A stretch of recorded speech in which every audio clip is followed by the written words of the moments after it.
Welcome to the 2023 PDGA Masters Disc Golf World Championships from Flagstaff, Arizona. A long-awaited PDGA Major back in an area that has hosted majors before, much beloved, lots of history. Philo Brathwaite and Grant Zellner on the commentary. Philo, you've been here before. You know a little bit about the lay of the land.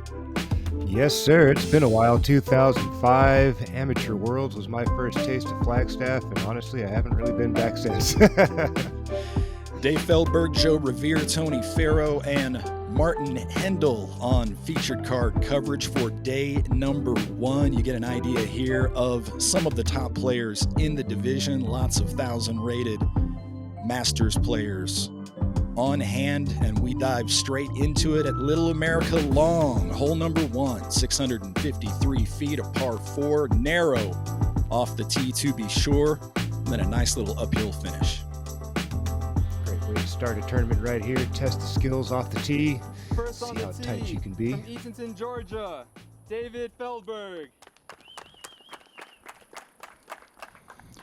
A couple of options here, Philo. You can go with the wide right route, a little bit safer. You can go to the left and try to carve an ante that goes right over another tee pad, so clearly there's a path over there if you're willing to take the risk. Looks like Feldberg's lining up some kind of a hyzer flip or maybe some kind of flex. Stand-up hyzer. Next on the tee, from Arvada, Colorado, Joe Rovere. Safely into the fairway.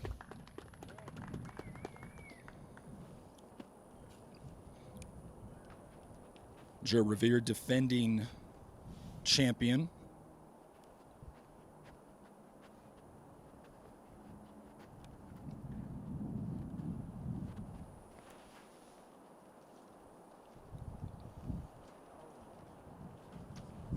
Tony Ferro.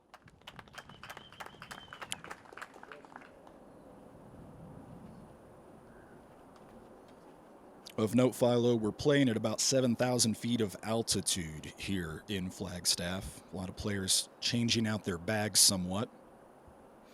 That's a necessary adjustment to make at altitude. 7,000 feet. It's definitely going to play tricks on a very overstable disc. Martin A bit of an Hendel. early tree kick there for Tony Ferro. Last but not least, Martin Hendel, all the way from Ontario, Canada. 1,011 rated player. 60 career wins out of 186 starts. That's not bad. Not bad at all. Go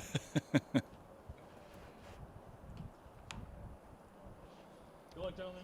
And looks like Tony also kissed a tree and heads off to the left. Excuse me, Martin, his second play.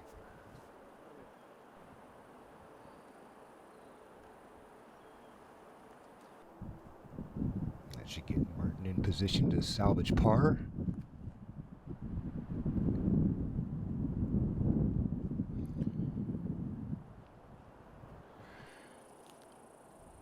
Late in the day, the wind came up here in this part of Flagstaff. That's kind of the standard for mountain golf, isn't it?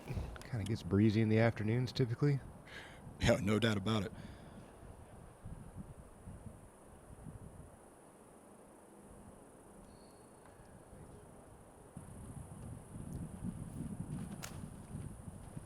After all those throws, Feldberg now playing two. Ooh, looks like he got beat up a little bit there. Third shot for Feldberg.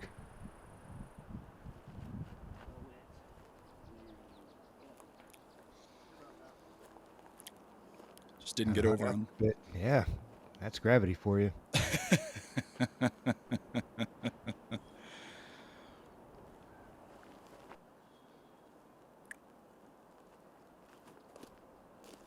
Philo, another characteristic of this mountain golf, the ground, a lot of rocks, a lot of pumice here on this particular property.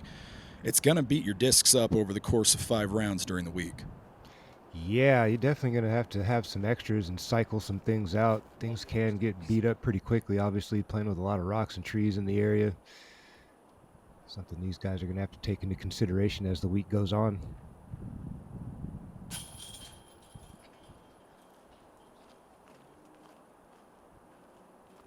That was a solid par for Martin Hendel after catching early tree. And hard left.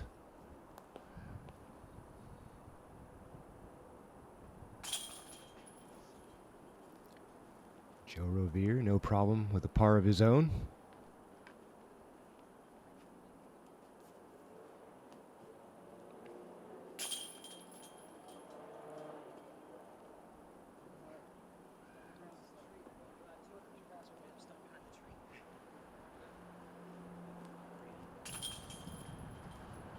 I imagine we missed one play there from Feldberg, and he's dropping in bogey here to start his world's bid. Ahead to the second, 324 feet. A very picturesque par 3. Absolutely. This one's saying, come and get me out in the open. A little bit of breeze, it looks like, blowing around out there. Gravity and wind, got to take that into account. Joe Rovere going to a little bit of a flex, looking for a late stable finish. Looks like he's out in circle 2.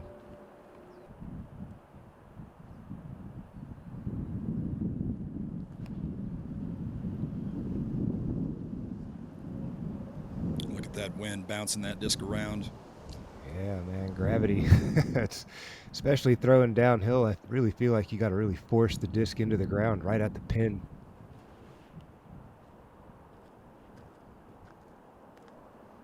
Martin Hendel getting gravity to pull the disc down, and that's looking pretty nice.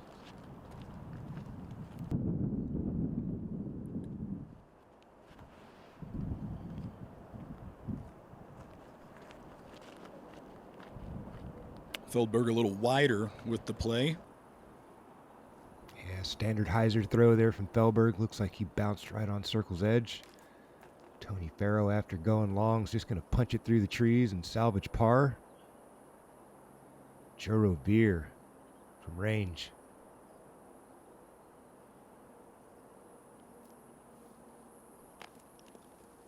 Not enough want on that one there, Grant. Yeah, knew it out of the hand.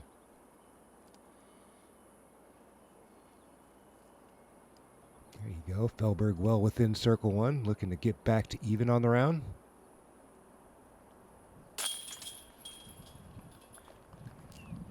Solid birdie there. Nice bounce back from Mr. Feldberg. Currently rated 1019.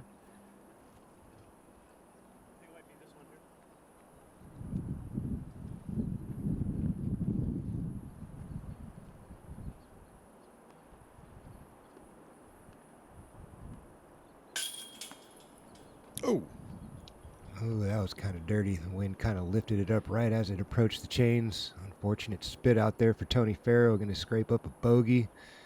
Martin Hendel. Pretty routine putt here. Still going to give it its full attention. That classic little turnover putt from Martin Hendel. Going to card his first birdie on the round.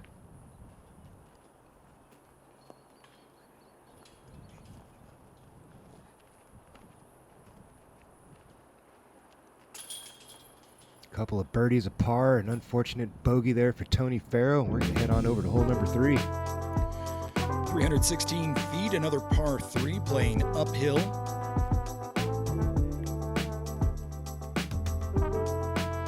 Looks like a pretty fair fairway, though. Very defined, but fair fairway. A couple of trees in the middle of the miss. Martin Hendel on the box. Oh, that shaped up lovely there from the Canadian Martin Hendel on the bullseye.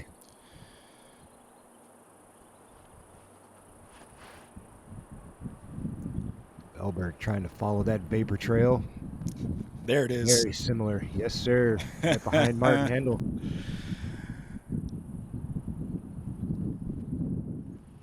I was waiting for my first Philo Vapor Trail reference. I can check that off my bingo card now. Maybe I should look for a new phrase. No, I like it. Tony Ferro airborne, going with a little more shape here. Oh, that got hammered by the wind. Ground play looks to be squeaking him right around circle's edge. Here's Tony Ferro, furthest away, first to act. You can see that flag bouncing around, pushing a little bit to his right. What a putt. The wind pretty swirly, we noticed when we hit the course yesterday, looking around. Some oddities happen here in the mountains. You see a flag blowing one way and you feel the wind in a completely different direction. Yeah, that kind of happens when there's little dips and valleys and things for the wind to bounce off of, especially trees. Things can really swirl around in those types of situations. These guys are really going to have a hard time getting a good read on what exactly is happening throughout the day.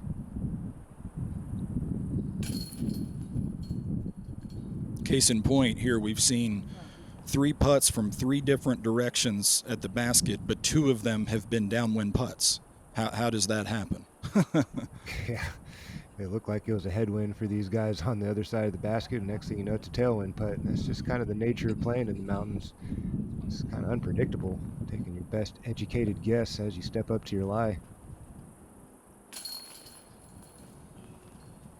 Martin Hendel quickly to 2 under par. Tony Ferro back to even.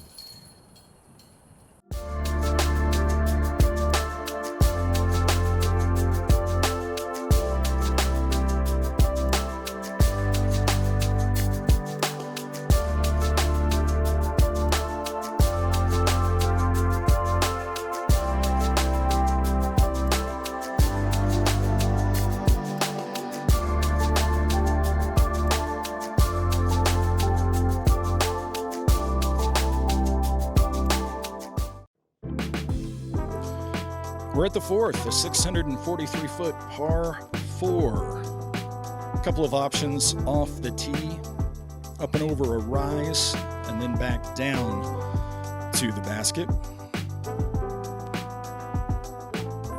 Situated on a little cliff there as well. That's going to make things interesting. Martin Hendel lets one fly. Beautiful little fader there. That should set him up nicely for that approach into the green. Feldberg.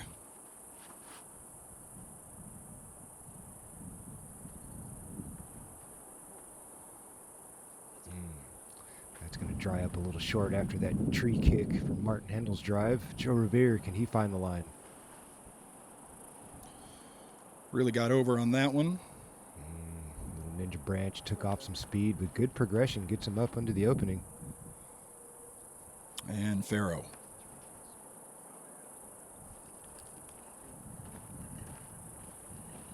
What do you say, Grant? Oh, okay. Maybe that was a fortunate kick there. Keeps him more fairway central. Tony Ferro going to the flick. Going for the bump and run, and that looks to have dried up a bit short. Touchy approach into the green. Downhill. Feldberg second. Gets this up in the wind. That's usually dangerous when you're throwing downhill, Grant. Yeah. Nose up, wind under the wing. Hard left turn there for Feldberg. He'll be scraping up for par. Joe Rovere. I like this look. Sidearm into the green. It's all about speed and angle. What a shot from Joe Rovere. Deep in circle 1.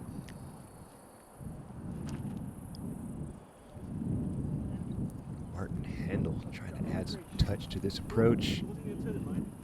That looks like it got a nice little bump and grind right into circle 1. So Feldberg playing first.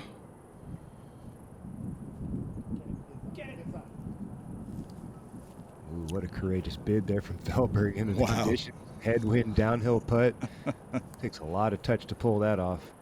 Tony Ferro wisely just chucks that under the bucket for a par. Headwind putt here for Martin Hendel. This should serve his little turnover putt well, putting downhill into a headwind. There you go. That's the way to beat the wind right there, ladies and gentlemen. Putting into a headwind. So difficult to do a standard hyzer putt downhill into headwind. Gonna have to add some extra speed and really be accurate. That little turnover putt helps to mitigate that headwind. So much wisdom and experience on display there for a throw of no more than 15 or 18 feet. It's the only move to really make, man, unless if you're going to jam the disc in there on the hyzer, then you're just adding extra speed. There's not a lot of touch to it. If you rim off, you're going to be gaining a lot of feet, heading the wrong direction down the hill. So smart there from Martin Hendel. That's his natural putting motion, but if you haven't used it before, you should definitely consider it.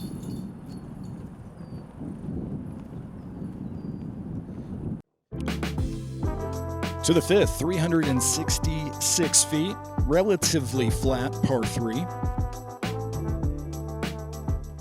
And a relatively straightforward hole as well. A slightly protected green there with those late trees, but the fairway on the way in looks pretty good. Martin Hendel trying to keep things rolling. Solid effort. Looks like that's just off circle 1, shallow circle 2.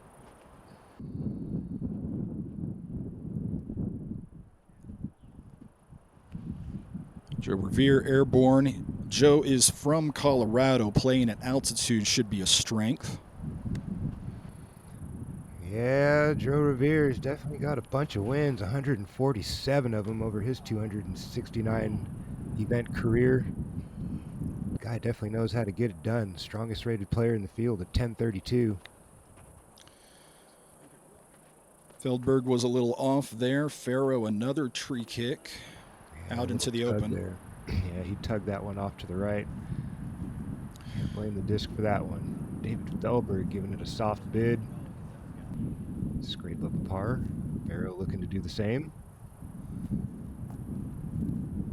It's a little difficult to see on camera, but walking the course, lots of pumice stone rocks everywhere. Patchy grass, as you would expect in the mountains, but it's these pumice stones, volcanic rock, just sort of littered about the property. And in many cases, they're going to affect your stance. These tree kicks that bump the disc out into the open, that's a good break because it allows you some freedom in your stance. We all know how important footing is, and having a nice solid run-up space to work with helps generate speed, timing. That goes out the window. Now you're getting to that patent pending type shot play, and things can go kind of squirrely when that happens. Wouldn't be surprised to see a lot of standstills in situations where you wouldn't expect it if you couldn't see where their feet actually are. Truth. Martin Hendel pops in his par after a nice little streak of birdies. Joe Rovere also scraping one up. Head on over to hole number 6. What do you got, Grant? 659 feet. You see a short tee pad there, an indication of perhaps a line players can choose from. Drone flying, though, out here to the left and then sweeping right and slightly uphill. I like it.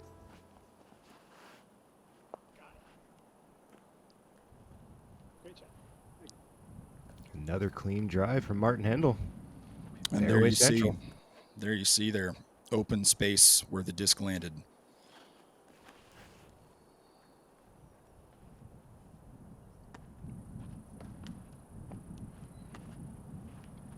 Not the worst kick there for Joe. Dave Feldberg, can he find the hot line? One of the best shot shapers the game has ever seen, Mr. Feldberg is. Has all the angles. A little locked up behind a tree, but should be able to make something work. Tony Ferro last on the box. This looks like that's heading well left.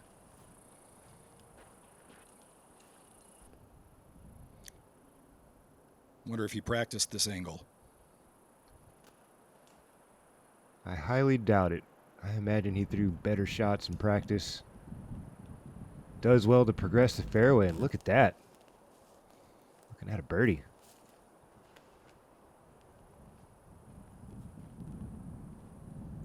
Joe Rovere looking to play a little flex up the right side. Looks like that touched ground a little early for Joe. Lengthy putt coming up.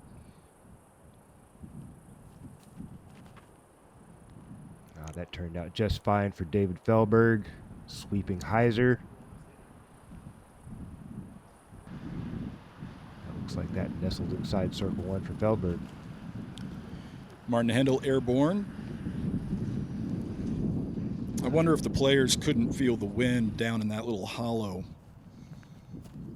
You know, sometimes you practice a shot and you kind of want to stick to it. Oh! Look at that. Joe Rovere from distance, baby. With a whipping right to left wind. Wow. I would have loved to have seen a replay of that. That happened so fast. Martin Hendel, can he match? Solid line, lacking in air. Tony Ferro, after missing the fairway way to the left. Really tricky. Yeah, that's where the hyzer wind into the head putt gets kind of tricky. I'd like to see him add a little turnover to that. David Feldberg. Below the basket, putting uphill into the headwind. Where do you aim, Philo, when you're in this situation?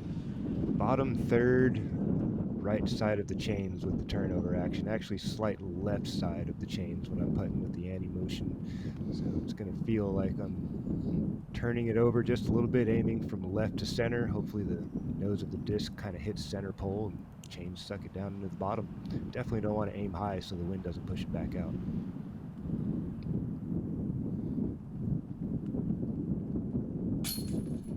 Oh, Gets a gift, catches band, drops down the chains and into the bucket.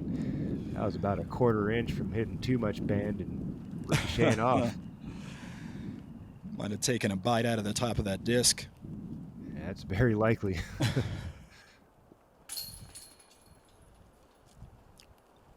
I will say, following this group yesterday, the pace of play pretty quick with these guys.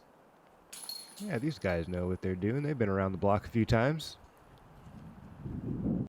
Why disc golf? It's the people. It's fun. It's the lucky shots. It's the feeling. So come out. Grab a disc. Or two, and let it fly with Lone Star Disc.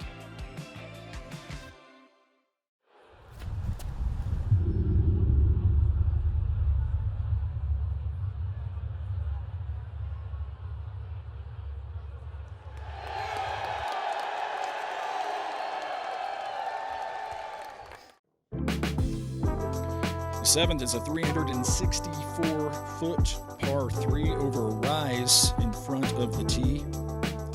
Then things flatten out more or less. Basket tucked to the right behind a pretty good evergreen guardian tree. That's a fun looking shot shape there. I'm noticing a lot of left to right in the hole designs thus far. Yeah, not too many of these guys have a super powerful sidearm play, so I imagine we're going to see most of the field sticking to the backhand plays and trying to weave through the trees. Feldberg gives himself a look pin high off to the left.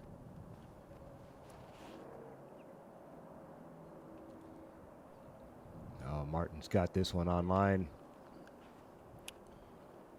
Lovely little kick he probably couldn't see there. Yep, bounced off that last tree and lined him up right on the pole.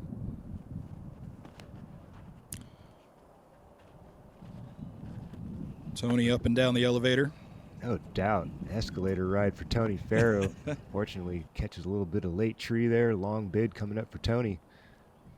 Joe Rovere, can he drop another bomb? Oh, Everything but in for Joe. Online, just a little shy on the pace. Tony Ferro with a little bunny hop jump putt. I'm going to bury that in there for a 2. Get himself under par for the round. so everybody into red letters.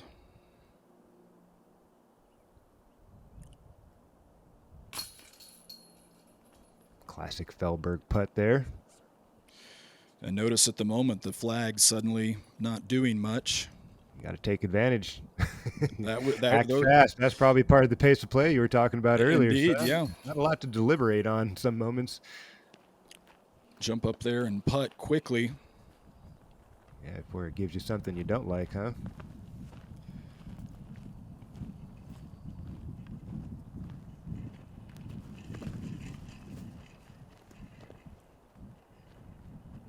Joe Rovere seems to be the odd man out. Watching the rest of the gang find birdie.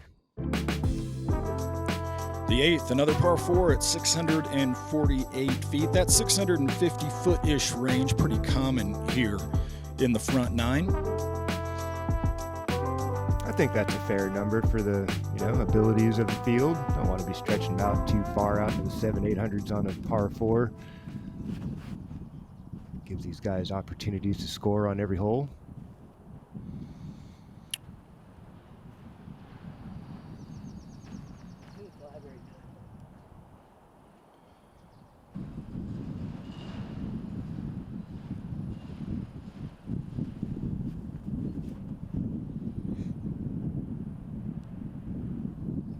Nice clean swing there for Martin Hendel. How's that shaping up, Grant? Beautiful. Right there into the open space. This is one of those fairways I was mentioning earlier. Little tree stumps, lots of rocks that you may not be able to see very well on camera. Is this more of a setup shot here on this par 4, or is there a specific landing zone to the left they're looking for? No, I don't think so. I think they just want to be, there's sort of a corner tree right about here. And if you can clear that, it's a pretty wide open space. That's a nice aggressive swing there from Joe Rovere. Looks like he got quite a bit out of that. Nice clean look into the green. There you see the ground I was talking about, sort of a truncated run up, little stumble there. And all those little tall weeds coming out of the ground could impede your swing as well. Martin Hendel. Stand still. Tell me that's not clean. Wow. Martin Hendel, one of the cleanest throwers I've ever seen. Feldberg trying to toss it in there. Nice touch.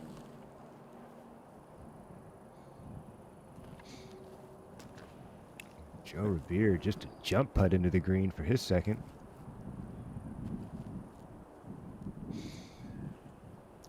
Little meat on that bone. Just a bit. No problem. Yeah, that's a solid make. Circle 1, 7 or 8 paces off. Those can definitely be the tester range.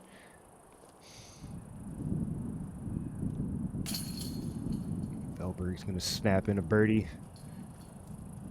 Martin Hendel's probably just a step inside of that mark. He should be popping in birdie as well as Joe Rovere. Unfortunately, Tony Ferro will be the odd man out this time.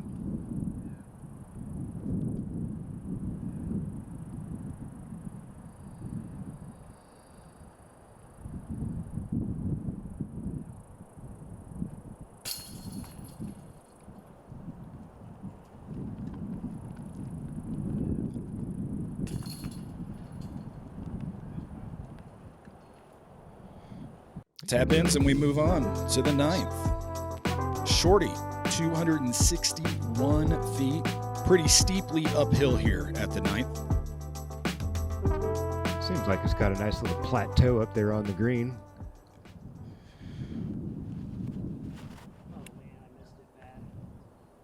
Feldberg playing up the right side, looking for some ground play, and I don't know if he's going to get much with all those big boulders below the basket. No, looking at this hole yesterday, I'd say it plays to about 300 feet, given the uphill and the thin air. You're just not getting the rise on the disc sometimes in this thinner air. Discs tend to sort of fall out of the sky unless the wind elevates them. And you can see this featured card having a little trouble with this 261 feet. I really like the shape of Martin Hendel's drive. He just caught one of those ninja branches out the window there. Tony Ferro looking for the same thing. It looks like he's got Look at that. case of the Yanks today. Oh, Another ninja auto branch. correct him? No, not as well as he would have liked. Tony Ferro, Come on. ring it up, baby. That's one way to make birdie, huh? One more look. Well, that's all chains from Tony Ferro, flinging in the sidearm up the hill. Excellent way to finish his front 9.